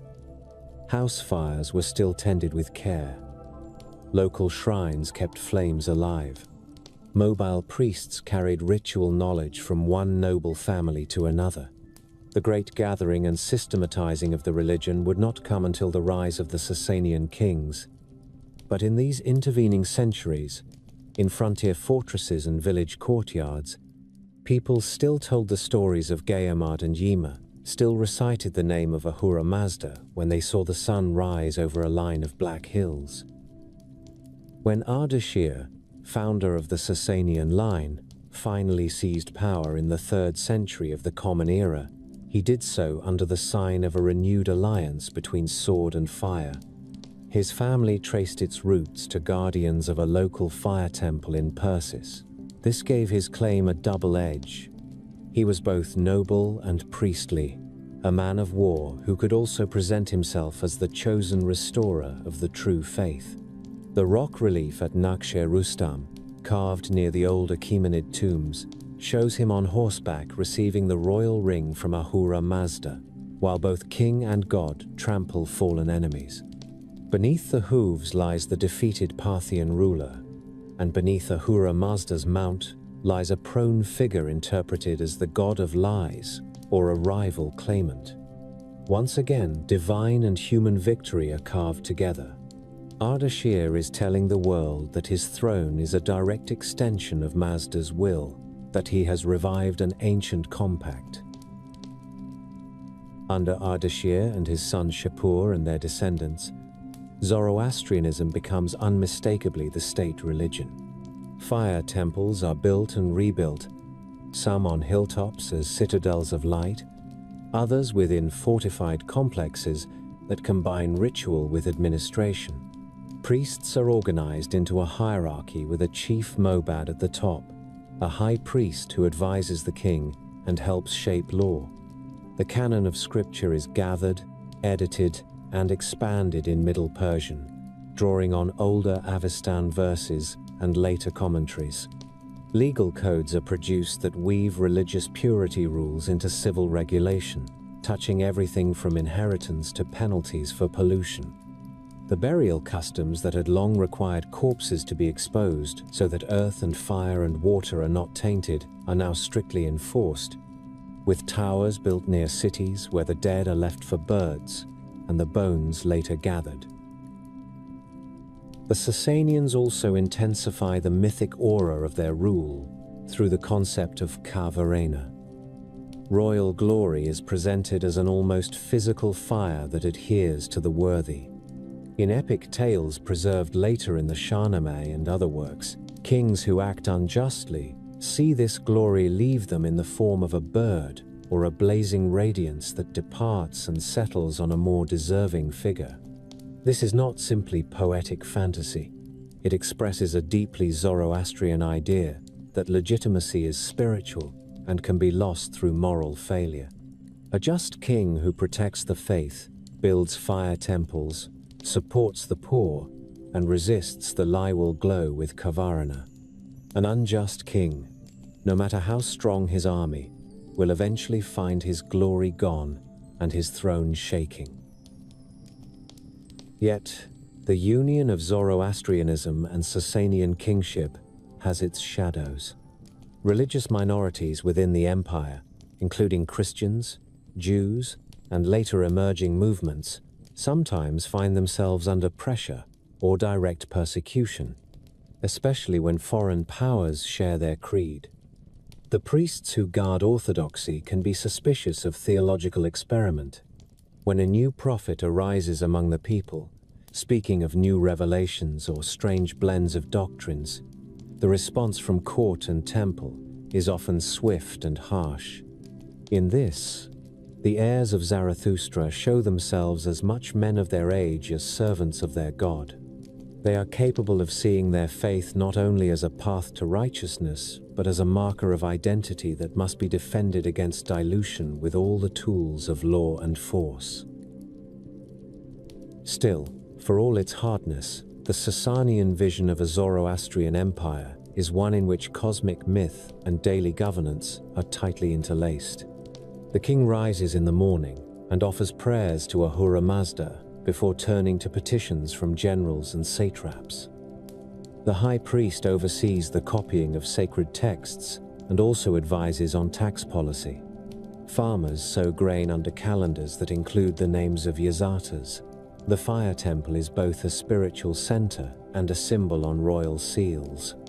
Messengers carry dispatches from Ctesiphon across mountains and deserts, and as they pass through towns, they see the glow of sacred fires along their route like station lamps. When the armies of Islam arrive from the west in the 7th century, bringing a new scripture and a fierce new monotheism, they encounter this tightly woven fabric. The fall of the Sasanian Empire is political and military, but for Zoroastrians it is also a shattering of the old marriage between throne and flame. Fire temples are closed, converted, or abandoned. Some priests and nobles convert to the new faith, seeking advantage or survival. Others cling to their traditions in shrinking enclaves. Groups of Zoroastrians eventually flee east to Gujarat and other regions of India, becoming the Parsis, who will keep the fire burning on foreign soil. Those who remain in Iran adapt to minority existence, their rituals compressed but not extinguished. Through all of this, the mythic imagination does not stop working. Later texts composed in the post-Sasanian period reinterpret the loss of empire as another phase in the cosmic war, a long night before a promised dawn. Stories are told of hidden fires kept alive in cellars and mountain shrines, of kings in exile who still dream of restoring Mazda's kingdom. The idea that history is a corridor of 12,000 years with a fixed end allows believers to see even the crushing of their institutions as a passing phase. The flame on the altar may be doused by men, but the fire of Asher that burns in the heart of the wise lord cannot be so easily quenched. In this chapter of the saga, the figure of the king is never simple. He is at once a champion of truth and a wielder of violence, a man who kneels before the sacred fire and then orders campaigns that will kill thousands. a protector of law whose ministers may take bribes in his name. Yet within that contradiction lies a core image that persists. The righteous ruler, the one who truly embodies the teaching of Zarathustra, is imagined as a man who keeps the fire pure, who hears the counsel of wise priests but is not their puppet, who punishes the lie even when it would be convenient to use it, who sees his Kavarina not as a private possession but as a trust from Ahura Mazda. It is an ideal rarely fully realized, but its presence as an expectation shapes the stories people tell about their past and the hopes they whisper about their future. If you step back from the bright moments of revelation and coronation, from the clean flame on temple altars and the chiseled boasts of kings, the story of this world as the Zoroastrians tell it is not a string of triumphs. It is a long war of attrition. The prophet had said from the beginning that time itself was shaped as a corridor of struggle, 12,000 years carved out within the endless light so that the lie could run its course and be answered. That corridor is divided into ages, each with its own flavor of pain. The first 3,000 years saw spiritual creation and the first material world. The next 3,000 absorbed the shock of Angra Mainyu's assault and the early reign of Yima. With the coming of Zarathustra and the kings who took his side, the universe crossed the midway point. From there on, the texts say, the battle grows more intense and more personal. The ages that follow are not polite declines, they are ages of strife. The old priests like to describe the present as a mixed world, where good and evil are intertwined in every field and every heart. In the earliest times, cattle and men had known periods without sickness. That mercy ended long ago. Now disease moves through herds like a shadow and passes on to villages, taking children with no regard for the piety of their parents. The demons who once attacked the primordial bull from outside now operate from within the body itself. They appear as fevers, as wasting infirmities, as slow rotting of joints and organs. To the mythic mind, every sickness is an attempted assassination carried out by servants of Angra Mainyu. Physicians, when they work honestly, are not simply professionals. They are allies of Hauvatat and Amaritat, of health and immortality, resisting the creeping dissolution of the flesh. Every time a healer refuses to give in to despair and continues to fight for a patient, he is hauling on a rope that stretches back to the first creation. The same harsh blend of the mundane and the cosmic shows in the way Zoroastrian law speaks of injustice and social breakdown. There are passages in later Pahlavi texts that read like reports from a collapsing frontier. Judges take bribes, rulers favor the rich and grind the poor. Thieves grow confident because punishment is rare. Craftsmen abandon the care of their work and accept shoddy results. Children forget the stories of their ancestors and repeat foreign songs without understanding what they mean. The writers of these passages are not simply nostalgic conservatives longing for earlier days. They are theologians who see in every crooked verdict and every lazy omission the hand of specific demons. Ashma, the spirit of furious violence, rejoices in civil war and drunken brawls. Bushiasta, the demon of sloth, rejoices when a man who knows he should rise for prayer rolls over and goes back to sleep. Spite has a name. Cowardice has a name. Every vice is personified, given a face and a voice, so that no one can pretend that it comes from nowhere. Over all these personal failures hangs a developing sense of collective decline. Some of the most haunting apocalyptic writings of the tradition, such as the text known as the Zand of Waman Yasin, present visions of successive future ages in which the signs of corruption become more blatant. There are prophecies of years when rain will not fall at the proper time, when the seasons will blur and harvests will become unreliable. Crops will sprout but not ripen. Animals will give birth to weak and sickly offspring. The quality of food will decline. People will eat more and be nourished less. The land itself will seem tired, as if Spenta Almighty, the genius of earth, has been worn down by constantly bearing the weight of those who walk upon her without gratitude. In these visions, metals too are degraded. Gold and silver become scarce or impure. Iron, the metal of weapons and tools, is forged into instruments of oppression rather than justice. Kshathra Vaya, the dominion that should guarantee protection, is twisted into tyranny. Weapons meant for defense are turned on neighbors. Kings forget their obligation to uphold Asha and instead sell judgment to the highest bidder. The royal glory, the Kvarina that once clung to righteous rulers like a halo, flares around men who have never spoken honestly in their lives. It is not that the spiritual laws have changed. It is that the world has shifted into that part of the long corridor where the lie is allowed to show its teeth without disguise, so that when judgment comes, there will be no one who can claim ignorance of what evil really is. The chroniclers of these dark ages do not content themselves with broad social pictures. They go down to the level of the household. They predict days when respect between generations will fray.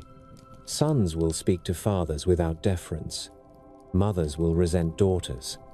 Marriage will be treated as a temporary convenience rather than a solemn contract guarded by Mithra, and so the demon of broken oaths will find a throne at many tables. Hospitality will be grudging. The stranger at the gate will be treated as a threat more quickly than as a guest. This erosion of basic decency is presented as one of the clearest signs that the world is moving toward a decisive crisis. When ordinary people no longer see one another as fellow soldiers in the fight for Asha, but as obstacles or prey, the great enemy has done most of his work. Underlying all of this is a calendar of hope. The same texts that speak of famine and betrayal also speak of saviors yet to come. Zarathustra, in the oldest Gathas, had already hinted that his work was part of a larger series, that there would be future Saoshyants, benefactors, who would arise in later ages to rekindle the faith. Later tradition gives these figures names and tentative dates. In one scheme, the last 9,000 years of the cosmic plan are divided into 3 periods of 3,000 years each marked by the appearance of a savior born from the miraculously preserved seed of Zarathustra. The first is called Ukshyat Erta, he who makes truth grow. The second is Ukshyat Nema, he who makes reverence grow. The third, who will appear at the very end of time as we know it, is Astvatirata, so closely bound to the concept of righteousness made living that his name is sometimes simply rendered as the Saoshyant. These saviors are not distant abstractions. In the imagination of the faithful, they are flesh and blood, will walk upon dusty roads, and speak in tongues men can understand. The tradition situates their birth around a sacred lake where heavenly beings guard the seed of the prophet in its waters. Young maidens of pure life will come to that lake to wash, and one of them will be overshadowed and conceive without the touch of a man. The son she bears will grow up aware of his calling. Each Saoshyant will stand against the rising tide of Druj in his age, calling people back to honor Ahura Mazda and the Amesha Spentas, challenging corrupt rulers, strengthening the weak. They are not expected to win easily. The very names of their missions imply struggle. To make truth grow in a world where the soil has been salted with lies is work that will cost blood and tears. Between these peaks of saviorhood lie long centuries in which the ordinary faithful must hold the line. The Pahlavi books paint a picture of these ages that is both bleak and strangely bracing. They speak of times when the Zoroastrian community will be reduced to a small remnant, scattered across foreign lands, their fire temples razed or repurposed, their priests forced to pass on the Avesta in secret. They foretell seasons when evil teachers will arise, dressed in the language of piety but smuggling in doctrines that contradict the prophet. There will be preachers who call the lie good and the good harmful. There will be false miracles, impressive displays that convince the lazy-minded that Angra Mainyu carries the true power. Those who cling to the original teaching will do so at great cost. They will lose property, status, sometimes their lives. Yet the texts insist that their reward will be weighty. Every insult endured for the sake of Asha becomes a jewel in their crown beyond the Chinvat Bridge. The sense of spiritual siege becomes more vivid when the demon host is enumerated. Eshma of the Bloody Mace is imagined raging in battlefields and kitchens alike, whenever tempers break and fists fly. Indra, in the inverted Zoroastrian usage, is a Daiva of apostasy, leading people away from the worship of Ahura Mazda. Sauru haunts the councils of rulers, pushing them toward harsh punishments and harsh words. The picture that emerges is one in which the age of strife is not distinguished by some entirely new evil, but by the increasing success of these familiar enemies. They are ancient spirits whose work becomes easier as human vigilance wanes. Bushiasta stretches out people's nights so that they sleep through dawn prayers. The demon of despondency whispers that nothing matters because the world is too far gone to be saved. The mythology answers that despair is itself a victory for the opponent. To give up on Asha because the lie seems to be winning is to switch sides. For the individual soul, these ages of hardness sharpen the meaning of every decision. Zoroastrian teaching about the afterlife had always emphasized the weighing of deeds, but in an era felt as especially corrupt, the doctrine takes on a desperate urgency. The journey after death, as described in the books, becomes a kind of mirror in which the ages are reflected.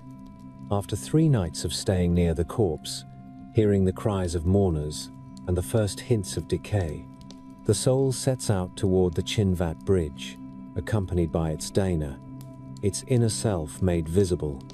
For those who have lived according to Asia, that companion appears as a beautiful maiden, strong and radiant, who leads them forward with encouraging speech. For those who have lived by the lie, the Dana appears twisted, foul, contemptuous, a figure that embodies all their neglected responsibilities and spurned chances. At the bridge stand, Srausha, Mithra, and Rashnu. Srausha, obedience, is there to testify to the person's prayers and acts of worship. Mithra, guardian of oaths, remembers every promise kept or broken. Rashnu, the straight judge, holds the scales. The books are clear that no bribe can influence this weighing. Kings and beggars stand in the same wind. If good thoughts, words, and deeds outweigh their opposites, the bridge widens and the soul passes into the luminous realms. If the balance tilts toward evil, the bridge narrows to a blade, and the soul falls into choking darkness. There is also a third possibility. For those whose deeds are almost exactly balanced, they go to a middle region, neither bliss nor torment, a grey waiting place until the final reckoning. The more corrupt the age, the more people fear this judgment, and the more they long for the promised Saoshyants, who will help tilt history itself back toward the good. One might expect that such an outlook would produce only heavy hearts. Yet there is in the Zoroastrian vision of the ages of strife an undercurrent of fierce, almost stubborn confidence. The very fact that Ahura Mazda revealed the timeline and the coming of saviors is treated as proof that he has not abandoned the world. He does not pretend that things will improve steadily through human effort. He warns that they will get worse. But he also promises that in the worst moments, he will raise up leaders whose presence will make it impossible to say that no one knew the right path. There is a grim courtesy in this. The lie is given space to show what it really is. The truth is given heralds in every age. When the end comes, no soul will be able to claim that it had no hint of which side it was on. In the minds of later generations living through invasion and loss of empire, we can hear how these myths became both explanation and lifeline. When Arabs carrying the green banners of Islam conquered the Sasanian realm, when fire temples were closed and new houses of worship rose, many Zoroastrians interpreted the shock through the lens of the Waman Yazn and similar visions. They saw the rise of foreign rule and new religious laws as signs that the world had entered one of the darker sequences of the corridor. Some converted and tried to reconcile the new doctrine with the old.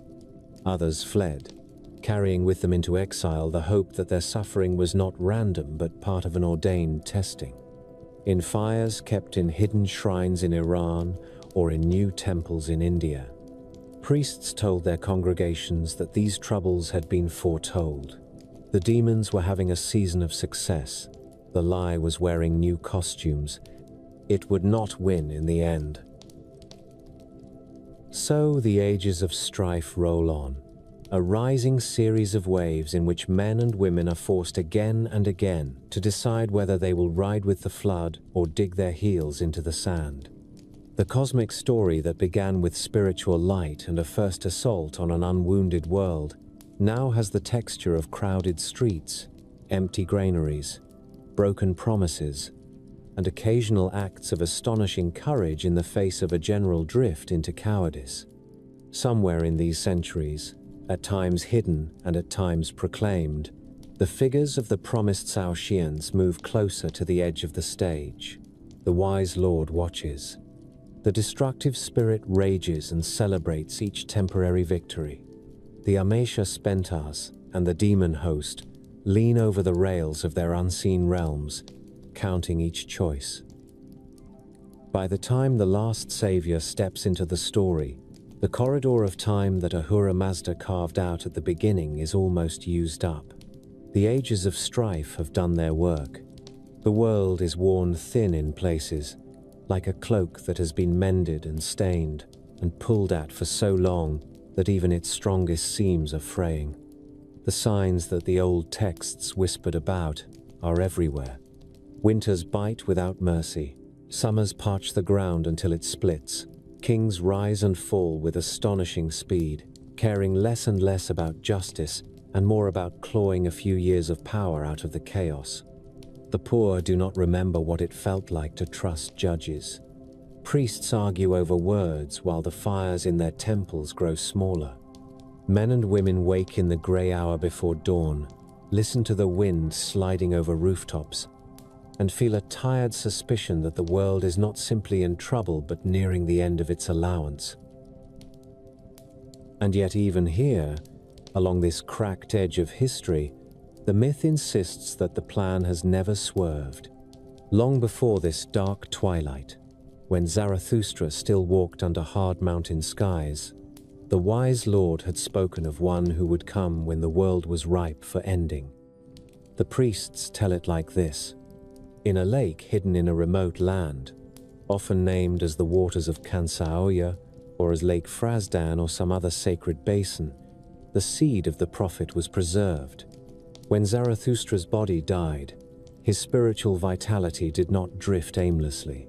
It was gathered by divine hands and entrusted to the water, guarded by heavenly beings. For ages that lake has waited, its waves lapping at stony shores while shepherds, waterflocks, and birds skim low over the surface, unaware that below them lies a promise. The world can grow as corrupt as it likes, but the seed of renewal is already in storage. The last savior, the final Saoshyant, is called by a name that means very simply, the embodied righteousness, Astvat Erata. He will not be born in a palace, or in the house of a famous lineage. The stories say his mother will be a maiden who comes to that lake to bathe, a girl who has kept her life clean in a time when cleanliness of any kind is rare. As she steps into the water and submerges herself, the hidden seed will quicken in her womb. No man will lie with her. She will conceive by contact with the power that has been sleeping in the depths. Around her, people will keep going about their business. They will see her pregnancy and shrug. The world is full of births. No one will guess that this one child carries at his center the continuation of the same fire that burned in Zarathustra beside the river when the wise Lord first revealed himself. The boy will grow in an age that looks, from the outside, completely unsurprising in its cruelty. He will see the same things that troubled the first prophet, but magnified. Animals slaughtered wastefully. Rivers used as drains. Men who wear the garments of priests selling blessings for silver while they themselves break every rule they recite. Rulers who invoke the names of just kings while signing decrees that starve villages. Children made old before their time by hunger and fear. In such a setting, it would be easy to become numb. That is what the demons want, because numbness is a kind of surrender. But the Saoshyant is born with a mind that cannot quite make peace with ugliness. The stories imagine him as someone who, from an early age, feels an almost physical ache when he sees injustice, who lies awake with questions that others have trained themselves not to ask. He is troubled the way Zarathustra was troubled, but his trouble has deeper layers, because he knows at some instinctive level that he has been sent not only to preach, but to finish. When his time comes, the call will not be a gentle suggestion. It will arrive like a tearing of curtains inside his awareness. Some accounts speak of a revelation much like that of Zarathustra, a direct encounter with Ahura Mazda and the Amisha Spentas, the same blazing council that stands at the beginning of all things. In that encounter, the strands of history are laid bare. He sees Gayamad glowing in the first world. He sees Yima building the Vara against the deadly winter. He sees Zarathustra beside the river, Darius carving his boasts into stone, priests sheltering flames while invaders ride past their doors, exiled communities tending their faith in foreign lands. He sees the cycles of decline and half-restoration. He sees the demons laughing and the faithful gritting their teeth and holding on. It is not a pleasant vision. It is overwhelming. It presses his soul between the stones of time. When it releases him, he knows that the long waiting is over. The last phase has begun. The Saoshyant's mission has two faces. One is proclamation. The other is reconstitution. He must call the living to repent, to align themselves openly with Ahura Mazda, because in the days ahead there will be no neutral ground. He must also prepare for an act that no prophet before him has attempted. He must oversee the raising of the dead in preparation for final judgment. The texts that speak of him in the Pahlavi era treat this with a matter-of-fact confidence that can feel more unsettling than any wild apocalyptic image. They say that by his prayer and by the command of Ahura Mazda, the dead will be called back to bodily life. Bones that have lain scattered in dust or gathered in ossuaries or washed out to sea will be assembled. Flesh will form on them again. Souls that for ages have dwelt in the house of song, or the house of worst existence, or the middle place will be ordered to return. The imagination of later theologians lingers on that moment. Picture a valley at dawn where there has been nothing but grass and stones for 1,000 years. Suddenly the ground heaves and splits. Hands shove up through the soil. Skulls knit themselves with necks and spines. The air fills with the sound of people drawing first breath, not in the small whimper of newborns, but in the surprised gasp of those who remember suffocating and now inhale clean air. Across the world, this occurs on battlefields, in ruined cities, on mountain slopes, in deserts where caravans once vanished. The sea gives up the drowned. The vultures, long ago fed on towers of silence, are not forced to vomit their meals, but their meals return anyway, drawn together by a summons that no creature can ignore. This is not a metaphor in the myth. It is a logistical event. Every human being who has ever lived, from the first pair grown from the seed of Gaimar to the last child born under a collapsing sky, stands upright again. For many, the first shock after that return will be recognition. The texts say that families will know one another. Fathers will see sons who died young. Lovers parted by war or persecution will find each other in the crush. Enemies will lock eyes. There will be joy that cracks the heart and horror that freezes the blood. Across this tide of reunion moves the figure of the Saoshyant, not as a distant general but as a shepherd of multitudes, urging them toward the place where the final weighing will occur. For all these resurrected souls, the small private moment by the Chinvat bridge that followed death now opens into something larger. They are to be judged not only as individuals, but as a species. Creation itself is on trial. Angra Mainyu does not allow this to happen without protest. The myths of the last battle differ in details, but they agree that the destructive spirit and his host will make a final effort to spoil the plan. The Devas will rally. Ashma will stir up panic. Druks, spirits of deceit, will spread rumors in the vast crowd. There will be a 3-day period, some texts say, of intense darkness or of confused terror, in which it will seem for a time as if the lie might yet snatch a victory out of the jaws of its own inevitable defeat. But by this point in the timeline, there is a weakness in the dark that was not present at the beginning. Evil has spent itself. Every malicious act, every cruelty, every stubborn refusal to accept truth has been another expenditure of its limited power. The wise Lord allowed the lie to have an era so that it could exhaust its own potential. Now, when it gathers its forces for one last strike, it does so with a core that is already hollowed by its own choices. The armies of the unseen line up.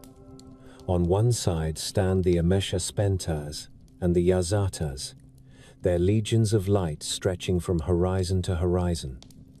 Mithra, guardian of covenants, with eyes like the sun at noon. Srausha, whose ears have never missed a single genuine prayer. Rashnu, holding his straight scales. Anahita with waters that can sweep filth from stone. Tishtraya bright in the sky like a spear tip.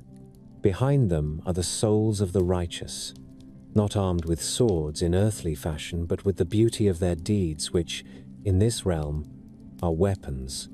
On the other side whirls the chaos of the demon host, a crowd of twisted forms that represent envy and greed and rage and despair in 1,000 shapes. At their center, like a shadow that eats light, is Angra Mainyu. The battle is not described in detail the way human wars are. There are no lists of regiments or maneuvers of cavalry. The focus is more elemental. Fire and molten metal are the chosen instruments. The mountains that have stood since the first making of the earth begin to melt. All the hidden ore veins liquefy at once. Streams of searing metal pour down slopes and pool in the low places until a river forms that circles the world. This is not an accident. It is the deliberate act of Ahura Mazda and his council, a transformation that turns the strength of the earth itself into a refiner's tool. The river of metal glows brighter than any sunrise, roaring with a sound like 1,000 forges. The Saoshyant stands at its edge with the immortals, and the command is given. Every creature must pass through. Here, the myth takes one of its most surprising turns. For the righteous, for those who have aligned themselves with Asher even imperfectly but sincerely, this ocean of liquid metal will feel like warm milk. That is the phrase most often used in the old explanations. They will walk into what looks like annihilation and find themselves bathed instead in comfort. The flame that would destroy them if they were made of lies passes over them without harm because they have built themselves out of truth. For the wicked, for those who clung to the lie, the same river is torment, not as arbitrary punishment but as consequence. The metal burns away everything in them that is not real. Their attachment to evil is peeled off like diseased skin. The texts disagree as to whether this process leaves anything of the irredeemably malicious, whether Angra Mainyu himself is utterly destroyed or simply rendered powerless forever. But they agree that after this refining there will be no place left where the lie can find a foothold. Its currency will be worthless. Its language will have no listeners. The world itself is altered by this passage of metal. Impurities are burned out of the soil. The bones of mountains are reshaped. The atmosphere is cleared of the subtle grime that ages things. Time, as it has been known, begins to thin. There is a final great judgment in which Ahura Mazda, with the Saoshyant at his side, pronounces sentence on the destructive spirit and on any remaining allies. The exact metaphysics of what happens then is left vague for mortal minds. Some sages speak of Angra Mainyu's complete dissolution, as if evil never had an independent reality, only a parasitic one that cannot survive once its host is cleansed. Others think in terms of confinement, an imprisonment so tight that for all practical purposes, the universe has been rid of him. What matters in the narrative is that his ability to influence creation is finished. The war that began with two spirits making opposite choices ends with only one path remaining. Then comes the Frashokariti, the great renovation. The word itself carries the sense of making fresh again, not wiping away and replacing, but restoring to a state that is both original and improved. In this renewed world, there is no death. Bodies are no longer fragile. They do not rot. They do not hunger in the old way. The sources say that people will still eat, but what they eat will not come from killing animals, and the act of eating will be more like taking part in joy than in a desperate maintenance of strength. Some describe heavenly feasts where the righteous share in a miraculous meal made from the fat of a mythic bull called Hadhayans and the juice of the sacred plant, a banquet supervised by the Saoshyant himself that heals every lingering wound and removes any residue of old sorrow. Once this healing is complete, there is no further need for such measures. The world does not wound anymore. The geography of the renewed earth is also imagined with care. The mountains are lowered so that travel is easy. No one is cut off in remote valleys. The climate is mild everywhere. There are no deserts that crack lips and no swamps that choke lungs. The seas are tamed. Dangerous beasts are either transformed into harmless forms or lose their taste for blood. There is no predator and prey dynamic left because that dynamic was a symptom of the age of mixture. In the Frashokareti, every creature lives according to its ideal form. For human beings, this means living in honest community. There are no kings in the old sense, because there is no need to guard against war or to levy taxes to pay for armies. Ahura Mazda's rule is immediate. The Amisha Spentas and the Yazatas are still present, but their work is no longer defensive. They are gardeners rather than generals. Memory, however, is not erased. This is one of the most haunting aspects of the Zoroastrian vision. The righteous remember the ages of strife. They remember sickness and hunger and betrayal. They remember their own failings as well as their victories. That memory is what makes their joy so intense, because they know what has been avoided forever. They can look at a clear river and recall a time when rivers ran black with waste. They can hear a child laugh without fear and remember nights when the cries of children cut the dark like knives. They can clasp the hand of someone who once harmed them and see that hand now steady and incapable of repeating the harm. Forgiveness in this setting is not a sentimental pardon. It is the recognition that the very structure of reality has changed so that the old patterns cannot recur. In this perfected world, there is still activity. Souls do not sit in frozen bliss. There are works of craft and of mind. There is exploration, not of distant galaxies in a science fiction sense, but of the depths of the divine wisdom that underlies everything. To live forever in this mythology is not to float as a disembodied spirit. It is to live bodily under a sky that can never again be darkened by malice, to walk through fields where Spenta Armites smiles in every blade of grass, to drink from streams where Horvatat's wholeness shines in every drop. Worship continues, but it is no longer a matter of pleading for help or protection. It is pure gratitude and contemplation, a celebration of the completed victory of Asher.